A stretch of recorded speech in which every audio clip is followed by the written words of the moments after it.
नमस्कार। आज हम एक कहानी की गहराइयों में उतर रहे हैं। कहानी का नाम है ईश्वर पर अटूट विश्वास। लेंचो की कहानी। जी। ये कहानी है लेंचो नाम के एक किसान की। उसका भगवान पर भरोसा मतलब गजब का है। हाँ, बिल्कुल। सोचिए, जब उसकी पूरी दुनिया ही उजड़ जाती है, उसकी फसल तबाह हो जाती है, तो वो क्या करता है? वो सीधे भगवान को चिट्ठी लिखता है। हाँ, आइए इसी कहानी को समझते हैं आज। हाँ, और ये कहानी सिर्फ भरोसे या आस्था की नहीं है। हम्म। क्या हमें सोचने पर मजबूर करती है कि ये अटूट विश्वास क्या हमेशा सही होता है? अच्छा। हाँ, और इंसान मुश्किलों में कैसे रिएक्ट करते हैं और कभी-कभी कैसे हमारी अपनी सोच ही वो सच को ढक लेती है। हम देखेंगे कि लेंचो का ये विश्वास और लोगों के काम कैसे एक अजीब सी सिचुएशन बनाते हैं। तो कहानी का हीरो है लेंचो, एक किसान। पहाड़ी पर अकेला घर है उसका जी। और पूरी तरह अपनी मकई की फसल पर निर्भर है। उसे बस अच्छी बारिश का इंतजार है हाँ, और उसे पूरा यकीन है कि भगवान सब ठीक करेगा। बिल्कुल। ये शुरुआती भरोसा तो मतलब आम लगता है ना? हाँ। लेकिन कहानी में आगे जाकर यही भरोसा कुछ और ही बन जाता है। और फिर जो उम्मीद थी वो टूट जाती है। बारिश तो आती है, हाँ, आती है। पर ऐसी आती है कि ओलों का तूफान बन जाती है। सब कुछ खत्म, फसल पूरी तरह बर्बाद। सब चौपट। हाँ, लेंचो और उसके परिवार के सामने खाने का संकट आ जाता है। यहाँ बात थोड़ी सोचने वाली हो जाती है। वो बहुत दुखी है, जाहिर है, पर उसका विश्वास वो टस से मस नहीं होता। और यही कहानी का सबसे अनोखा मोड़ आता है। लिंचू किसी इंसान से मदद नहीं मांगता। नहीं। वो सीधे सीधे ईश्वर को एक खत लिखता है। हाँ। और पता है क्या लिखता है? ईश्वर को। कमाल है। उसमें वो 100 पैसों मांगता है, उस जमाने की करेंसी, ताकि वो दोबारा बीज खरीद सके, परिवार को खिला सके। अब ये हद दर्जे का भरोसा है या बस दुनियादारी से बिल्कुल अनजान होना, भोलापन? ये बड़ा सवाल है। खैर, वो चिट्ठी पोस्ट ऑफिस पहुंचती है। हाँ। पहले तो पोस्टमैन और बाकी लोग खूब हंसते हैं। भाई, ऐसा पता कौन लिखता है? जाहिर सी बात है, हंसी तो आएगी ही। लेकिन फिर पोस्ट मास्टर, वो थोड़ा मोटा सा हंसमुख सा आदमी है। जी। वो भी पहले हंसता है, पर फिर एकदम सीरियस हो जाता है। हाँ, उसे लेंचो का ये विश्वास देखकर मतलब वो हिल जाता है अंदर से। बिल्कुल। वो सोचता है, क्या गजब का विश्वास है, काश मुझ में भी ऐसा होता। और यही इंसानियत जाग उठती है।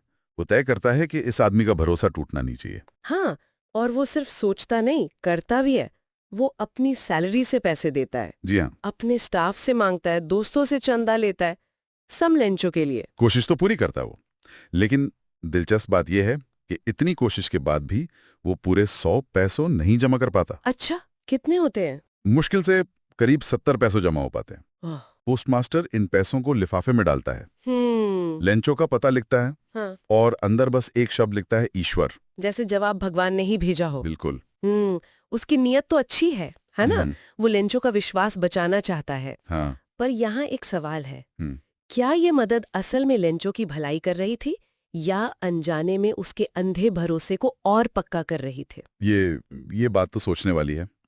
खैर, अब देखिए लेंचो का क्या होता है। अगला इतवार वो पोस्ट ऑफिस आता है। हाँ। पूछता है, मेरी कोई चिट्ठी है? हाँ? उसे लिफाफा मिलता है और पैसे देकर उसे जरा भी हैरानी नहीं होती। मतलब उसे पूरा यकीन पूरा कि पैसे तो आने ही थे, भगवान जो भेज रहे हैं। लेकिन जैसे ही वो पैसे गिनता है, क्या उसका चेहरा गुस्से से लाल हो जाता है। गुस्सा पैसे मिलने पर? हाँ। और यहीं कहानी की विडंबना सामने आती है। अच्छा, कैसे? उसे लगता है कि भगवान तो गलती कर ही नहीं सकते, ना वो उसकी बात टाल सकते हैं। उसे पक्का यकीन है कि भगवान ने पूरे 100 पैसों भेजे होंगे।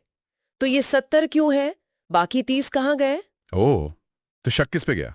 सीधा शक पोस्ट ऑफिस के कर्मचारियों पर। अरे!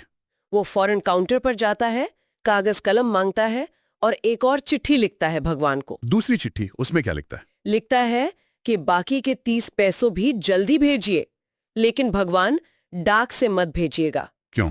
क्योंकि डाकघर के कर्मचारी बेईमानों का झुंड है। क्या बात है! मतलब जिन लोगों ने उसकी मदद की, उन्हीं को चोर बता दिया। हाँ, सोचे जरा, यही तो विडंबना है। अगर हम इसे थोड़ा बड़ी तस्वीर में देखें तो कहानी कई चीजें दिखाती है।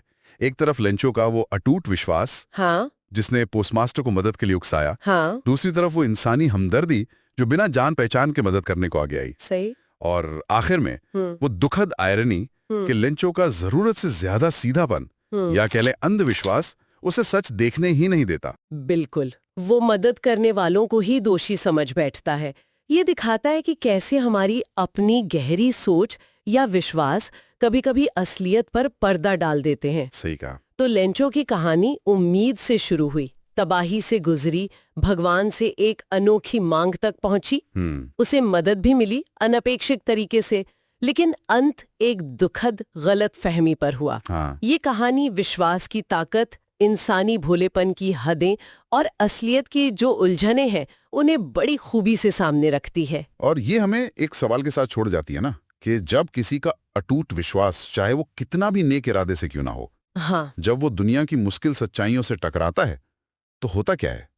क्या कभी-कभी हद से ज्यादा भरोसा हमें उस मदद या उस सच्चाई को पहचानने से रोक देता है जो शायद बिल्कुल हमारे सामने हो, बस किसी और शक्ल में? ये वाकई सोचने वाली बात है।